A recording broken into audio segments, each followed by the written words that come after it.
Well, let's go to the panel. Tanya Plibersek, the former deputy leader of the Labor Party. As I've said before, a very difficult woman to catch out. I see her described today as a potential leader of the federal Labor Party. Not far off the mark. She does her homework and prosecutes her case simply and effectively. Amanda Stoker, a Liberal senator, the Liberal Party seem determined to keep people like Amanda Stoker on the sideline. There's talk of a ministerial reshuffle at the end of the year. If there's no room for women like this, the government must be in great shape. Very humble beginnings, but Amanda has an enormous capacity to contribute to policy formulation in this country. I don't wonder why leaders are so often threatened by talent, but there you are. Now, good evening to both of you. Tanya, I must say to you, congratulations on 30 years of marriage to Michael.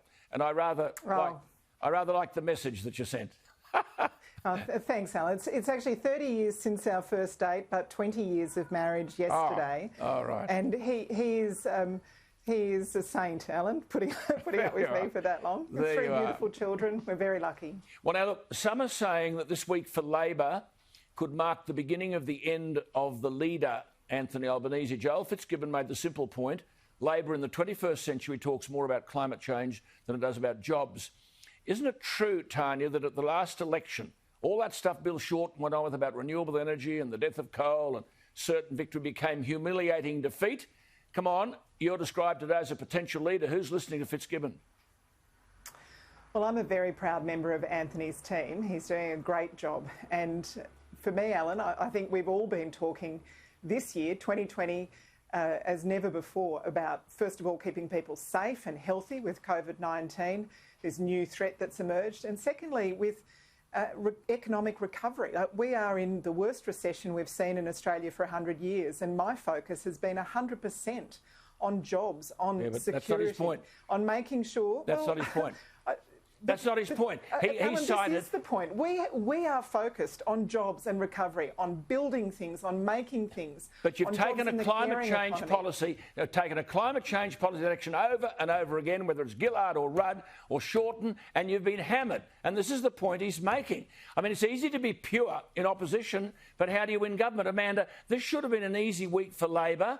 There was Turnbull and his mates at the ABC trying to destroy two Liberal ministers and talking up a so-called sex scandal. The government seemed in trouble on Job Seeker, so the government should have been on the ropes by the end of summer. Some are saying this could mark the beginning of the end. How do you see it, given you're on the other side?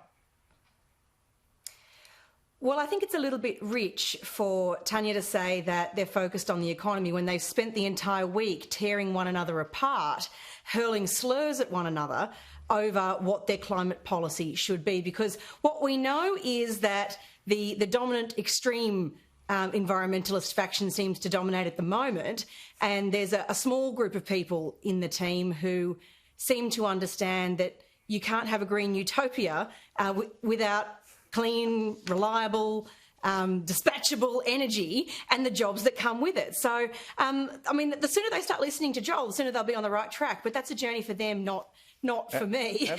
Meanwhile, this week we've continued delivering for the Australian people. We've now secured contracts for 134. Amanda, I don't think you've had a flash week either, but I want to come to Tanya. Now, Tanya, I'm going to say to you, no use being a shrinking violet. You're seen by many as a Labor leader who could win. What would you do differently from Albanese to bring Joel Fitzgibbon back into the tent? Well, Anthony's a Labor leader who will win, and as part of his team, I'll keep my razor-sharp focus on jobs. We are in the worst recession we've seen in 100 years. I am desperate for people to have security, to have opportunity. Like, I remember, Alan, when I was a kid growing up, my dad would bring the pay packet home every week, and it wasn't a fat pay packet, but it came home every week. We never worried from week to week whether there'd be a roof over our heads and food on the table, and that's really what I want for all Australians. Yeah, but Tanya, I want to, Tanya. And when you've got that confidence, you go out and spend and you create jobs for other people. Tanya, I know this is uncomfortable for you, But nonetheless, there was a 14% swing against Joel Fitzgibbon in the electorate because he said workers in the coal generation, oil and gas sectors, he said, have come to believe that Labor no longer supports them or the industry they work in. And he says these workers historically said they constantly hear people saying that their chosen career, mining, represents an existential threat to humankind and must be stopped in its tracks. So, Tanya, would you... Alan, I have literally never heard someone in the Labor Party say that. I am proud of the fact we've got a strong mining industry in this country, and I won't be lectured to by the Liberals or the Nationals or the LNP in Queensland about standing side by side with mining workers. When the mining workers at the Oakey North mine were locked out by their employer, it was Labor that stood next to them, not the LNP. The Liberals and the Nationals want to make it easier to sack mining workers, to replace them with contract workers, to drive down their wages, to put them on contracts and replace them with labour hire. That's their record of defending mining jobs in this country. Well, OK, now don't you get a swelled head? That's possibly why you should be the leader, because politics is about perceptions. And the perception is what Fitzgibbon has said, that people out there who used to vote for Labor in the mining industry think that actually we're an existential threat to the world. Climate change is the problem. I mean, at the end of the day, can I just come to you, Amanda? In spite of all these problems, I mean, Scott Morrison's been on the television since February. Albanese couldn't even make a run. You can't. That's the environment. Then you have to say, oh, well, what are Albanese's policies? And you couldn't articulate them. But there's a poll this week, 51-49, virtually a dead heat. Is there a warning in all of this for the coalition government? Amanda?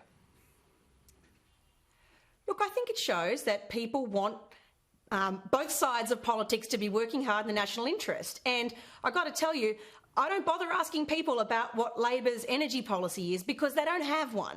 All they know is that they can't agree at this point in time. You've had 22 energy policies, and it's that uncertainty the most common thing that people tell me, the most common thing that people tell me when I'm out and about is how much they appreciate and desperately need and have been saved by many of the supports. Yeah, but hang on, Amanda. The record supports that have been put in place to get them through the COVID hang shock. on. Joe Biden's just talked rubbish and Scott about climate change, and Scott Morrison said, I'll be talking to Joe Biden. We'll work something out on climate change. Amanda, Tanya, I just want to ask you one question before we go. The reality is, as Fitzgibbon said, in 1987, Labor's primary vote at the election was 48.2. At the last federal election was 33%. How? You can't win government on those figures. How do you lift it for somewhere between 33 and 48? A quick answer. Well, we need to keep our focus on jobs, Alan. That's what my focus is, on building things in this country, on making things, on jobs with decent pay and conditions, on lifting the wages of people who work in areas like aged care and childcare, who are doing the heavy lifting in our community. And seriously, Alan, we've got a Liberal Party and a National Party that wants to cut their pay, cut their penalty rates, calls these people heroes during COVID-19, and then just wants to make their jobs less secure and pay them less. They want tax cuts for high-income earners and pay cuts for low-income earners. That's their economic plan. All right. Well, look, and there goes the class war rhetoric again. War. Well, we'll come back next week to revisit the class war. Good to have you both on the program. Good thinking, Always a pleasure, good arguments. There they are, Amanda Stoker and Tanya Plibersek, back after the break.